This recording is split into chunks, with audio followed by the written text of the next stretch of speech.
Good day everyone, and a warm welcome to everybody who's joined my channel today. My name is Cliff. I'm a gem cutter from Australia, and in today's episode I'll be featuring fire opal from Oregon.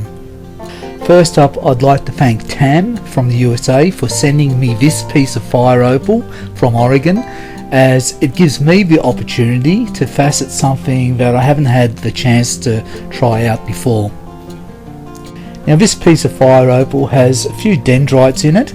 Now dendrites are fern-like inclusions of iron and other metallic oxides that create little patterns within the gem, and what I'm doing now is just grinding those out in a pre-form, as I don't really want those dendrites in the opal.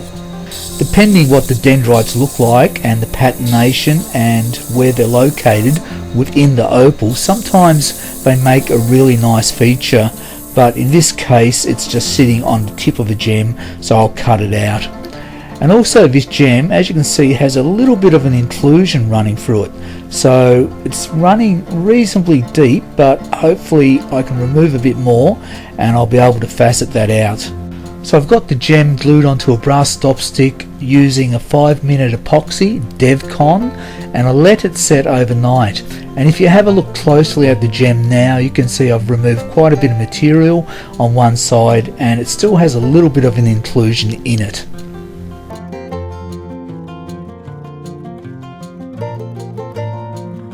So let's have a look at the design sequence, and this is a quirky little thing I like to add sometimes to my videos.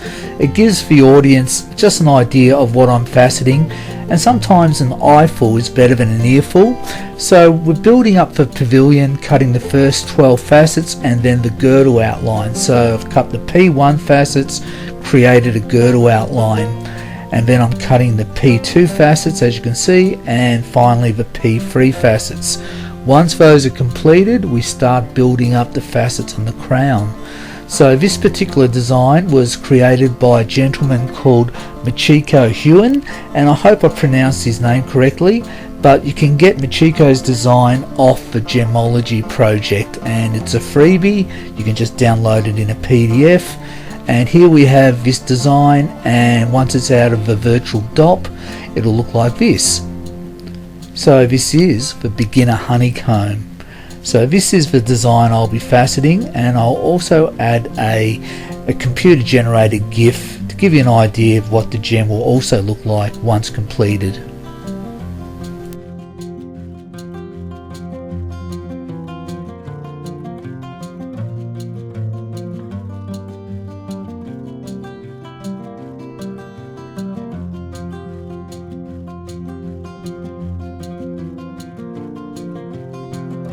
So the first thing I'm going to do is just round out the gem. So nice rounded girdle outline before I actually start faceting. Now this is a very soft gem, fire opal. We are looking at a Mohs hardness of about 5.5 to 6. So you don't need to use a very aggressive grinding disc. I'm just using a fairly worn 800 grit topper lap, which is diamond encrusted. Because really this will cut fairly quick, this type of gem. So if you go into it tearing with a 240 grit or even something a little bit harsher like a 100 grit diamond disc, well, it's not going to leave you very good results. I should mention also, while I'm cutting the pavilion facets, P1 facets, that this piece of opal from Oregon is non-hydrophane. So that means it's not absorbing water, unlike its counterparts from Africa. The fire opal from Africa, the yellow variety, it's hydrophanic. It loves to soak in water. I'm not a huge fan of hydrophane opal, particularly the yellow variety which comes from Madagascar, because it looks great when you receive it because it is waterlogged. And then you cut it, still looks good, and on completion after polishing it looks good, but once you've put it away for a few weeks, all the water will just evaporate out of that gem and it will start to look cloudy, and you really need to store these hydrophane opals in a little plastic pouch with a little piece of wet cotton wool, just so they stay continually moist. Anyway, if you want to learn a little bit about what hydrophane is and various properties of opals, I've just recently made a live stream video where I discuss all that information, and you may wish to see that video, so I'll drop the link within the description area because we talk about a lot of stuff that isn't mentioned in this video.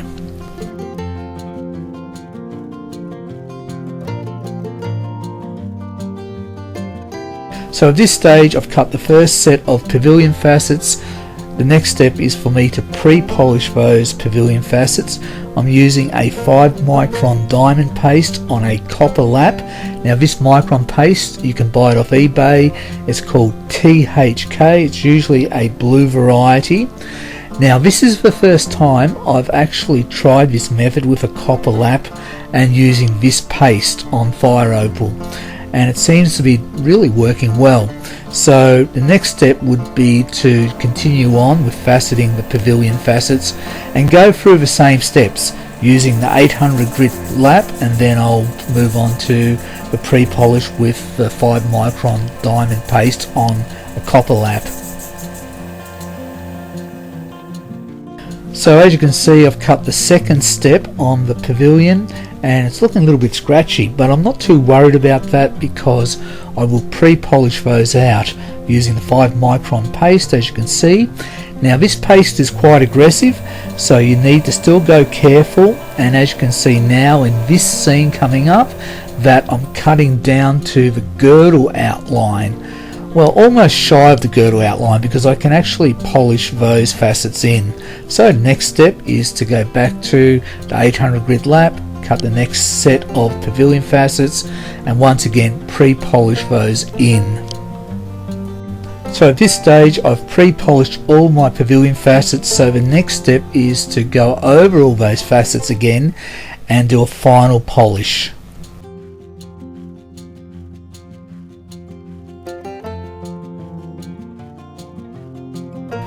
In the following scenes, you'll see how all the pavilion facets get their final polish. Unfortunately, I don't show you how I do this, but in the live stream video, I use a tin lap and I'm using a 50,000 grit diamond compound. So if you look at the link in the description area and you want to see me do the final polish on a certain section of the pavilion, you can. Now initially I used sewing machine oil with the 50,000 grit diamond compound on a tin lap, and it was extremely slow. Then I switched over to a Herco valve oil and it was just an instant polish on the facets.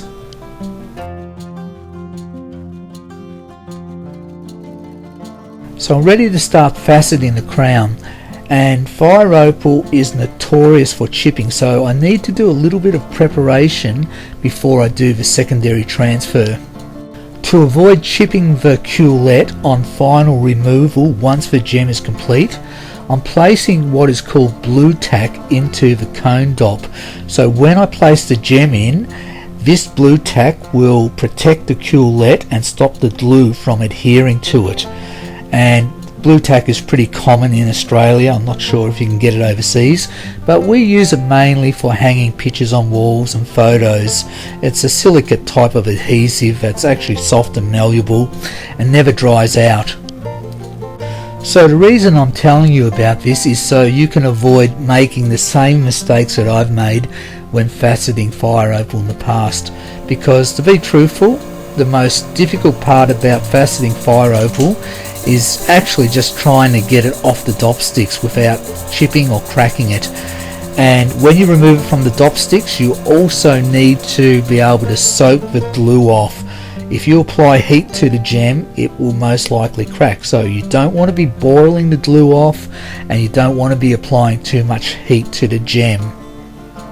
So this also means applying heat to the dop stick as heat transfers through the dop stick into the gem. You need to be really careful. Anyway, moving along, you can see that I'm cutting the crown facets. I'm using the same sequences as I did before, and then doing a pre-polish and a final polish. So as you can see, we're getting closer to the end of completing this gem. Now to remove the gem off the dop stick once it's polished, I used paint stripper and just let it soak for 2 or 3 hours, and then the gem just came off. Now be careful with this product because it's highly toxic and caustic. It will burn your skin, and avoid getting it in your eyes and breathing it in. So in closing, thank you for watching my video, and if you want to learn more about how to cut gemstones, then become a patron of my channel. You'll get all these extra rewards and bonus material that you won't get as a regular subscriber. So I'll leave a link in the description area how you can become a patron. So we're on to the final reveal, and it's bye for now.